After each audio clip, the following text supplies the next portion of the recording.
This is a story all about how my life got flipped, turned upside down. This is the first thing I've ever done acting, you know, so I have zero formal theatrical trainings. This is prime time, this ain't cable. In 1990, E.T. made the first of 17 set visits with the then 21-year-old Fresh Prince. I'm here all day, acting silly, eating with people I have fun with, enjoy being around. It can't get any better than this. Leading up to the season 1 premiere, Will took E.T. on a tour of his new digs. So welcome to the Fresh Prince Bel-Air Tour 90. It's a party going on right here. I have a TV show coming out. And it's, you know, like the Fresh Prince. Fresh meaning fresh. Squeaky clean, is that yeah, the fresh, meaning? like, you know, fresh. Fresh and wholesome. Like, fresh. Not, oh, fresh like that. This is great. I think I'm going to like Bel-Air. Clearly, Will was having the time of his life and would often hype up the audience. The Fresh Prince propelled Will into icon status while also turning him into a bona fide sex symbol. You know what? I think what it is with the ladies, it's my ears, man. In a mall, these ears cause hysteria. The sitcom also launched the careers of his TV cousins, Alfonso Ribeiro, Karen Parsons, and Tatiana Ali, who was just 11 at the start of the show. Look, I didn't want everybody to get so upset. How long would you like to see this show run for? Forever. Just as long as it can, because it's a great, I think it's a great show. Ultimately, The Fresh Prince went on air for 6 seasons and welcomed a slew of guest stars, including a 19-year-old Tyra Banks in her acting debut. We all thought that she was gonna be like one of them model types, you know. Tyra's like a homegirl. I'm sorry, the prince and the king. The late legend Milton Berle also made a cameo while showing off his rapping skills to E.T. I like to say right today on E.T., I am glad to really be with a fella by the name of Will Smith. We've had a lot of people on this show. Oprah was a lot of fun. You can call me Oprah. You got it, Oprah. Oprah. Everybody's been on the Fresh Prince. Entertainment Tonight, everybody's gonna be here filming this. This is the last intro that they're gonna get. E.T. was there for the final taping in 1996. There was not a dry eye in the house. Everybody got eye boogies? Oh, man. We're only playing a family, but you really develop family-like relationships. You know, Tatiana's like a little sister to me. You know, it makes me uncomfortable to see her sitting on her boyfriend's lap and all, you know. The Banks family patriarch James Avery passed away in 2013. During the final table read, he told us this show was the highlight of his career. We've been very blessed, and I don't know if our careers are going to continue. We're going to do other things, but this has been the best experience in terms of a TV show, in terms of people and friends and happiness, and I've got to stop now. Okay. Is that so? What are the trends that you look for? As far as movies, let me tell you the big secret. Yes. 9 of 10 of the biggest films in history have creatures. Not real people. Right. In addition to real people, creatures. Jaws. Yeah. E.T. Oh, yes. Well, Independence Day now. You know, Yeah. 2 out of Independence Day, Men in Black. Yeah. You know, but the films have creatures. So, for the rest of your life, are you... Et aujourd'hui, mon sujet, nouveau sujet encore sur la saga Will Smith que j'ai déjà entamé. Là, on entame la 3e partie, la partie cinématographique du personnage, la partie de sa carrière cinéma et pour lui dire, et c'est sans sourciller qu'on peut dire que Will Smith est une icône du cinéma américain. C'est l'une des plus grandes stars de l'histoire du box-office américain. Ça, c'est sans limite et haute et tout. Il est parmi les plus grandes stars bankable de l'histoire du cinéma américain. Un acteur qui est aujourd'hui aussi oscarisé. C'est un personnage immensement important un peu du cinéma américain actuellement. Et ce qui m'a permis un peu de concentrer un peu à sa carrière cinématographique, un peu qui est très longue, hein, qui s'écoule maintenant, on va dire un peu sur 1, 2, 3, 90, 2000, 2010, et même on peut dire 2020, sur 4 décennies.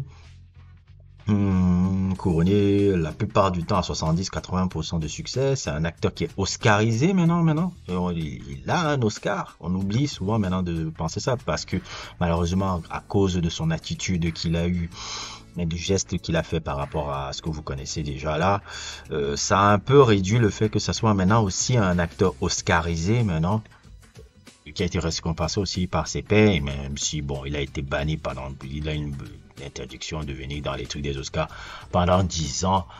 Faut quand même ne pas oublier que c'est un acteur oscarisé dans le truc. Et quand on regarde sa carrière, quand on regarde un peu son parcours, c'est quelqu'un qui à la base n'était pas vraiment destiné à devenir acteur. C'était pas quelqu'un qui avait une vision de devenir acteur, c'est quelqu'un qui est devenu acteur par, je dirais même presque par défaut, parce que quand vers la fin de sa carrière, il a cette situation financière un peu particulière qui vit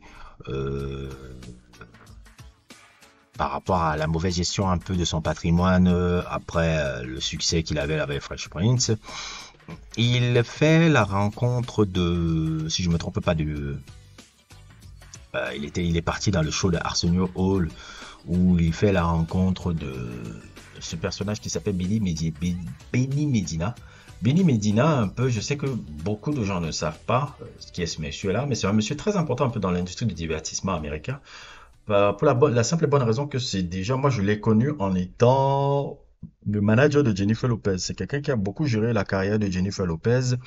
Lui et Tommy Mottola, parce que Tommy Mottola aussi, c'est quelqu'un qui qui est suivre la musique. Je fais un peu une petite parenthèse là-dedans. Tommy Mottola, c'est celui qui était responsable, c'était le premier mari de Mariah Carey, qui a été responsable de la carrière de Mariah Carey. Quand Mariah Carey a voulu faire un peu son émancipation un peu particulière et ne plus rester avec le truc,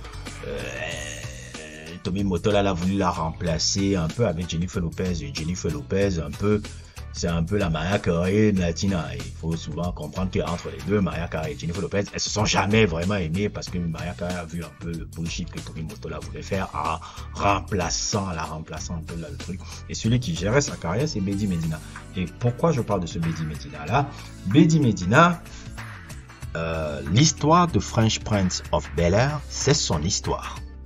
Ce qu'on a vu dans le Fresh Prince of Bel-Air là toutes ces années, c'est l'histoire de Betty Medina. Et pour interpréter son histoire, le pitch de cette série qu'il voulait faire, Will Smith était quelqu'un qui trouvait qu'il pouvait avoir un bon profil pour interpréter son histoire là. Le Fresh Prince of Bel-Air était produit par Quincy Jones. Et le temps d'une audition, d'une émission pilote, il a réussi à obtenir le rôle. Et c'est ce rôle-là qu'il a donné l'ouverture du cinéma. De 90 à 96, le Fresh Prince of Bel-Air avait des énormes taux d'audience sur la chaîne NBC. Et ça a propulsé, complètement changé la trajectoire de la carrière de Will Smith, parce que ça l'a permis d'entrer dans le cinéma. Et ça lui a permis vraiment d'avoir aussi... ça l'a permis d'entrer dans le cinéma en fait. Alors que lui, il n'était pas vraiment quelqu'un, il n'a pas une formation d'acteur, il n'a pas une grosse formation d'actrice. C'est sa femme qui a une plus grande formation d'actrice. C'est sa femme qui est une actrice vraiment dans l'âme à la base.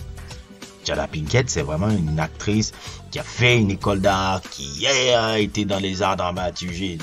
Will Smith ne vient pas de ce milieu-là. Il ne vient pas du tout de ce milieu-là. C'est quelqu'un qui a appris sur le tas. Et de ce fait-là, et de cette passion qui s'est réveillée et de ce nouvel objectif, il a, comme vous le voyez sur le document que vous voyez là, il s'est mis pour objectif de devenir la plus grande, l'une des plus, peut-être même la plus grande star du box-office. Parce qu'il faut le dire, Will Smith s'était mis ce truc là-bas, un personnage, quand on voit surtout son histoire dans son livre là, c'était un personnage qui je vais le développer beaucoup plus dans sa vie privée un peu. C'est dans la 4e et dernière partie que je vais développer pour parler de sa vie privée. Et ça a été un peu un truc que je kiffe. Pour le truc, son côté ambitieux qu'il a, son énorme ambition de devenir la plus grande star du box-office hollywoodien, comme on peut le voir un peu chez les gars aussi, comme son rival, parce que son rival c'est Tom Cruise. Tout la carrière de Will Smith s'est toujours basée sur sa rivalité avec Tom Cruise. Parce que Tom Cruise Will Smith a un peu paternisé sa carrière sur lui. Il a beaucoup, même son mode de communication, même sa promo, son mode de promo, son truc là-bas. Tom Cruise est celui qui a beaucoup basé sa carrière et c'est même son rival. Je ne le parle même pas. Dans son bouquin, il le dit. Il l'a dit beaucoup plus dans ses interviews. Quand tu analyses un peu bien le personnage, c'était... Tom Cruise fait partie des gens qui voyaient un peu comme modèle à suivre et comme modèle à vouloir concurrencer, voire même dépasser. On va un peu faire un récapitulatif de toute sa filmographie, comme si on est dans un daily Wikipédia. Mais repassant un peu les films marquants, que j'ai trouvé marquants qu'il ait fait. Repasser un peu sur ce que je considère comme ses meilleures performances, ses succès, ses échecs, et aussi se concentrer aussi sur ce que je pense de l'acteur en général et sa carrière maintenant cinématographique, où elle en est et tout. Donc c'est un peu ça comme ça, c'est sur ces angles-là qu'on va s'intéresser un peu sur la carrière cinématographique de Will Smith, en espérant que ça vous plaira, bien entendu. Quand tu vois un peu son impact déjà dans la série de Prince of Bel-Air. Prince of Bel-Air est une série qui, bon, ça se regarde toujours, hein. Ça n'a pas forcément très mal vieilli. C'est une série qui a toujours un peu c'est une série qui a toujours un certain impact, une certaine forme de nostalgie. Et dont Will Smith, je pense, ça a été son école pour le cinéma. Ces 6 années là-bas, ces 6 années dans cette série-là. Et qui a permis de lui construire un peu sa carrière en général. Et je pourrais dire un peu que si je dois parler d'un épisode qui parlait un peu des pères absents là, et l'épisode le plus marquant de la série, il y en a des épisodes marquants, mais celui-là il reste le plus marquant et c'est celui qui a le mieux passé, et c'est celui où Will Smith a su faire preuve vraiment d'un jeu dramatique qu'on n'imaginait pas qu'il était capable de pouvoir donner. La meilleure performance de Will Smith dans cette série-là, c'est cet épisode-là. Surtout la fin et le monologue qu'il a et tout. Et un monologue qui a eu énormément d'impact un peu dans les foyers américains afro un peu. Surtout, on sait que dans les foyers américains afro, il y a beaucoup un truc sur l'absence de père. Pour vous poser même une anecdote, LeBron James, sa vie a été fondée par rapport à cet épisode-là. Cet épisode-là a fondé sa vie. Parce que le speech que Will Smith donnait là, en disant que je vais être un meilleur père que mon père, que je vais faire la ligue, tout ce qu'on a là, c'est ce que LeBron James a un peu appliqué dans sa vie, parce que lui il a grandi aussi sans père. Et quand tu vois le type d'homme qu'il est devenu, il en parle souvent que ça a été une source d'inspiration profonde de cet épisode de Will Smith là.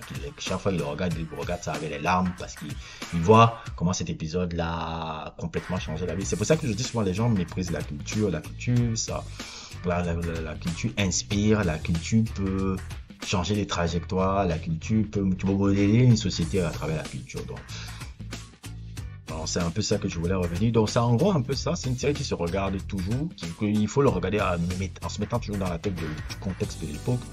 Et ça n'a pas si mal vieilli, elle est toujours aussi agréable à regarder en tout cas. Maintenant, quand on passe un peu à sa carrière cinématographique, quand on regarde sa carrière cinématographique, c'est le plus amusant un peu dans la carrière de Will Smith, c'est de se rendre compte qu'au tout début, avant d'être Monsieur Box Office, il s'était quand même déjà essayé à des rôles très dramatiques un peu. Parce que moi, pendant longtemps, je pensais que le premier film de Will Smith avait été 6 degrés de séparation, mais non, avant ça, il en avait déjà 2 qu'il avait joué, 2 que j'ai découvert juste dernièrement, hein, qui s'appelait Where the Day Take You, avec Mark Rocco, un film réalisé par Mark Rocco, écrit par Mark Rocco aussi, et qui avait des acteurs un peu intéressants de l'époque, Sean Astin, un peu Larry Flynn Boyle, et Sean Astin un peu que vous allez voir dans Le Seigneur des Anneaux, blablabla, et dans le film aussi Rudy, qui est un très beau film à Rudy. J'ai fait même un sujet sur Rudy, si vous ne l'avez pas encore vu, n'hésitez pas, je vais vous mettre le lien en description aussi sur ça. Et Will Smith était parmi aussi les rôles là, le film Where Did They Take You, ça parle un peu de jeunes gamins Skid Row, les gamins Skid Row un peu, qui sont un peu les gamins à Los Angeles, hein, les adolescents qui vivent dans la rue, un peu se débrouillent dans la rue, un peu dans le truc. Et Will Smith a une performance pas mal, un peu en jeu d'adolescent Skid Row qui vit sans jambes un peu. et qui essaie de s'en sortir, même si c'est pas le premier rôle, hein, c'est le 5e, 6e rôle. Et c'était un peu impressionnant de voir un peu Will Smith dans ce rôle-là, au tout début de sa carrière, parce que c'est son premier film, c'est son tout premier film qu'il a fait là.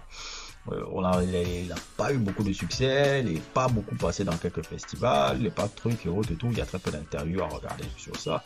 Et ça a été le premier fait d'armes un peu de Will Smith dans sa carrière.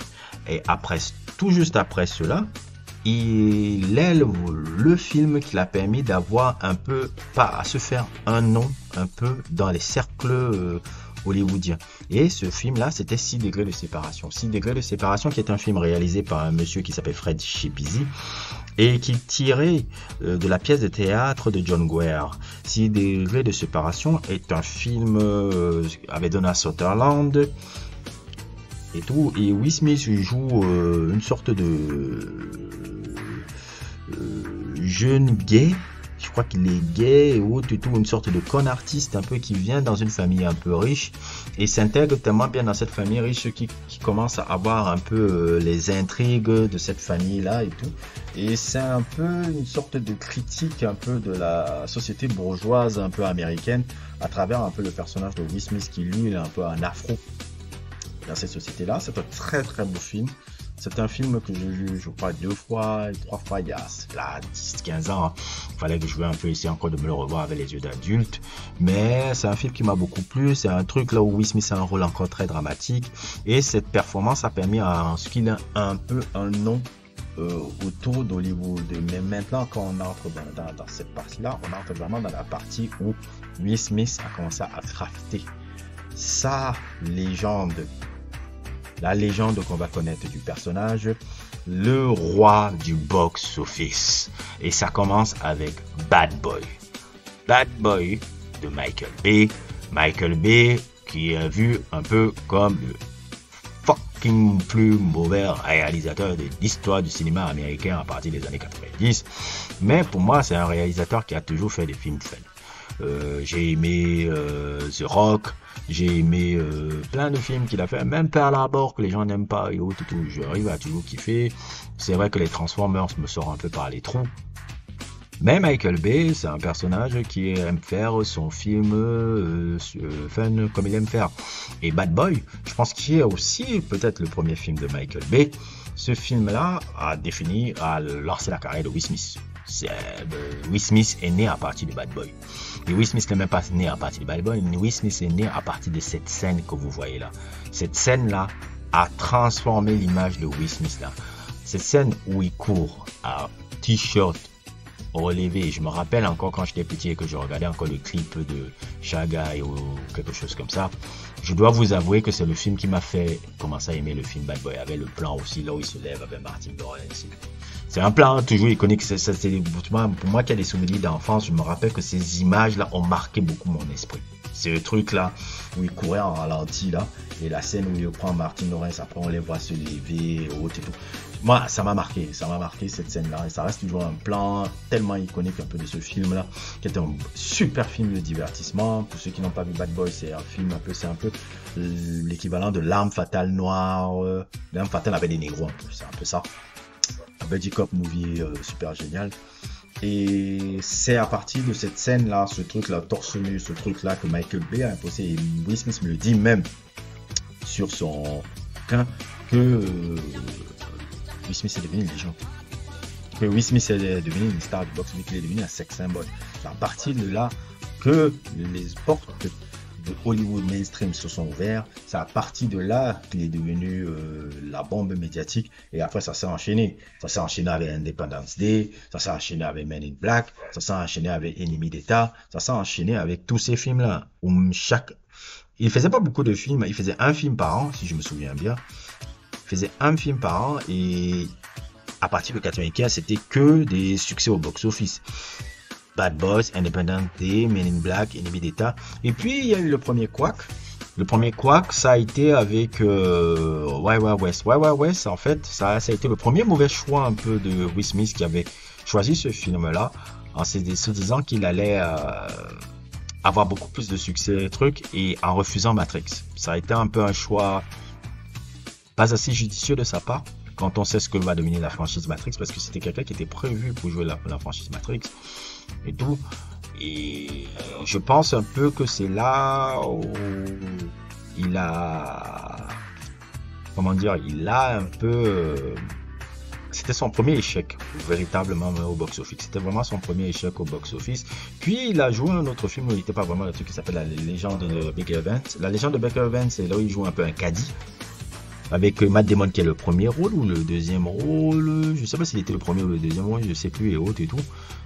Mais c'était un film assez haut, où il s'essayait encore à revenir dans quelque chose de dramatique. Ça n'avait pas été un gros succès, mais c'est un film que j'aime beaucoup.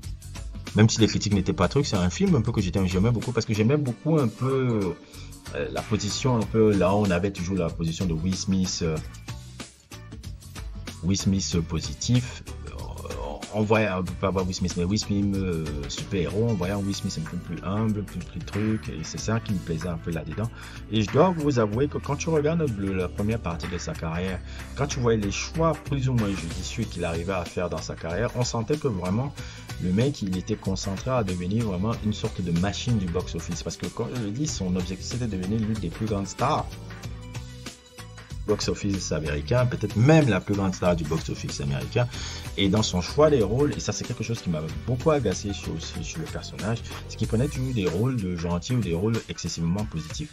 Ça rappelait un peu par rapport à ces choix-là, les choix un peu que Sidney Poitier avait, parce que Sidney Poitier est quelqu'un qui a changé un peu la manière dont on voit les acteurs noirs un peu au cinéma, surtout au cinéma hollywoodien. Sidney Poitier, il cessait toujours de jouer des personnages noirs avec une certaine forme de dignité et qui était toujours positif. Je ne sais même pas si Sidney Poitier a joué un méchant. Peut-être je me trompe, parce que j'ai pas vu toute la filmographie de Sidney Poitier, mais je ne sais même pas si dans sa carrière il a joué un film de méchant. Quand tu regardes tous les films qu'il a fait, Guess Who's Coming at Dinner, comment ça s'appelle encore l'autre là, In the Heat of Night, qui est un peu son summum de film, Defiant Ones, énormément de films qu'il a fait, c'est toujours des noirs, des négros positifs, avec une certaine forme de droiture, et c'est ce profil-là qui a servi à Denzel, Emily, Michael B. Jordan, Emily, beaucoup de gars qui sont venus, et je me dis aussi Will Smith aussi fait partie aussi un peu de cette école dans le choix des rôles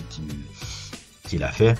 Dans les années 90, c'est à peu près un peu ça, mais quand on amorce un peu dans les années 2000, même si on peut voir un peu avec des franchises un peu comme Men in Black 2 ou Bad Boys 2, peut y avoir, ou bien il y aura des choix qui sont calibrés box-office.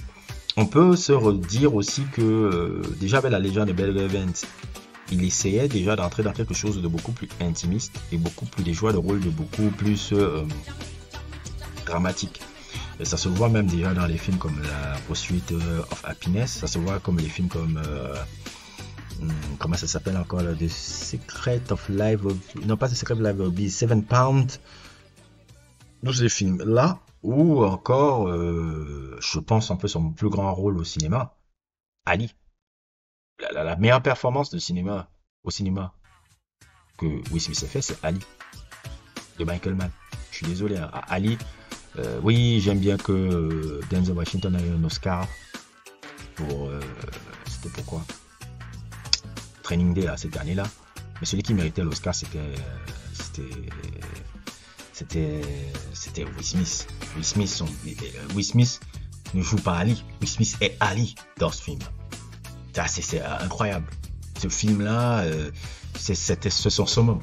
C'est la meilleure performance qu'il n'ait jamais fait sur grand écran. Un film génial, hein, déjà c'est incroyable que Michael Mann a pu faire une biographie sur Ali. Je ne sais même pas comment il a réussi à le faire. Parce que faire une biographie aussi réussie sur un personnage comme ça, parce que Ali, je ne sais pas si un jour je pourrais faire un truc sur Ali, hein, parce que moi-même, en écrivant de regarder l'histoire, lui aussi c'est quelqu'un que quand tu regardes l'histoire, tu commences à dire que bon, ok, bon, il y a homme et homme,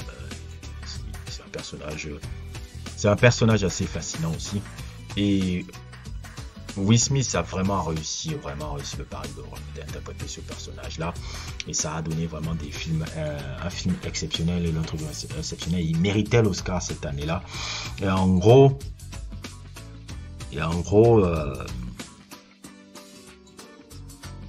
les années 2000, c'est un peu les années où tu sentais qu'il était à la poursuite d'avoir un Oscar. Par rapport au rôle dramatique qui commençait à plus prendre. Mais les années 2010, c'est un peu la pente descendante où il y avait déjà des films un peu, je parle de Men in Black 3 et autres et tout, mais là où ça a commencé à s'amorcer, ça s'est amorcé avec le truc After Earth. Je pense que le film After Earth est le début des couacs box-office de Will Smith au cinéma. Parce que déjà After Earth, c'est un film que je pense qu'il a produit. C'est un film où il a voulu mettre en avant son fils après le succès de Karate Kid, qui produisait déjà aussi, parce que c'est lui qui a obtenu les droits de Karate Kid avec sa maison de production Overbrook, qui est avec son ami d'enfance qui s'appelle Jamie Lassiter. Et c'est à partir de là que les films, il a eu beaucoup de quoi. Parce que After Earth est une daube, on va pas se mentir, ce film était mal écrit parce que c'est Will Smith qui a même écrit l'histoire. C'est là où je me suis dit, bon, Coco, ne crie jamais plus l'histoire de ta life. M. Night Shyamalan, qui vivait déjà pas une période facile, et il a accepté cette commission un peu de réaliser ce film-là. La pauvre performance du pauvre Jaden, qui, je ne sais pas comment il arrive à s'en sortir avec ses dialogues bidons, parce que c'est pas de sa faute. On l'a mis dans une situation où il a subi un peu les conséquences un peu de son père qui a écrit cette histoire bidon là. Et voilà, After Earth, c'est après là que tout ça a un peu enchaîné un peu avec des succès un peu mitigés. Bright, le film Collateral Beauty qui était un peu plus ou moins moyen, Suicide Squad, etc. Game in Man. Bref, des films un peu qui n'avaient pas un peu le succès haut et tout, Focus. Et tous ces autres films là, c'était son tête désespérée haute et tout là. Et puis dans le marasme un peu de ce truc, il y a la surprise de Bad Boy for Life. Bad Boy for Life a été une très belle surprise. Pourquoi? Parce que dans Bad Boy for Life, il a réussi à faire un film Bad Boy for Life, déjà pour moi est le meilleur Bad Boy de la trilogie. Bad Boy for Life, il avait été réalisé par ces Belges là, ce duo de Belges là, comment ils s'appellent encore ces mecs là, Adil et Bilal qui avait déjà eu la chance que j'ai un peu regardé un film là où ils avaient fait si je me trompe pas, une remake de Roméo et Juliette en version un peu banlieue là, qui s'appelle Black, génial film. Je l'ai pas encore checké, c'est ce film là qui a donné l'Oscar. Émancipation, bon, je sais pas quoi dire un peu. Le film avait Antoine Fuqua, c'était un peu les films sur les esclavages là. Moi, je dois vous avouer que ça me fait un peu chier. C'était sa manière un peu de vouloir un peu redraguer les Oscars, on fait quelque chose comme ça. C'est un film qui m'a pas vraiment marqué. Et là, pour l'instant, dans sa carrière cinématographique là, il y a le prochain Karate Kid qui est en train de revenir en tant que producteur. Et aussi Bad Boy Ride or Die, qui sera toujours réalisé par Adil et Bilal. Je sais pas pour ce que ça va donner, on verra bien. Mais pour l'instant, la carrière cinématographique un peu de Will Smith est au point mort par rapport à sa situation, par rapport à son truc. Je pense qu'il va plus se focaliser sur la musique. Et c'est un peu en globalité, un peu comment on peut voir sa carrière. Un peu parmi moi, les meilleurs films que j'ai vu de lui, je pense que je dirais Ali. Je pense que je dirais I Am a Legend. Je pense que je dirais Bad Boys 3. Je pense que je dirais 6 degrés de séparation. Et je pense que ouais, ce sont mes films. Et Ennemi d'État aussi. Même si Ennemi d'État de Tony Scott. Tony Scott, le petit frère de Ridley Scott, c'était un incroyable réalisateur. Ennemi d'État est un très beau film un peu et qui fait un peu écho à un autre film que Gene Hackman avait déjà joué là dans les années 70, qui est un fabuleux film là, je sais pas comment ça s'appelle, The Conversation, je crois c'était ça, oui, The Conversation, qui était un film de Francis Ford Coppola, parce que ça fait un peu, le personnage joué par Gene Hackman fait un peu écho au personnage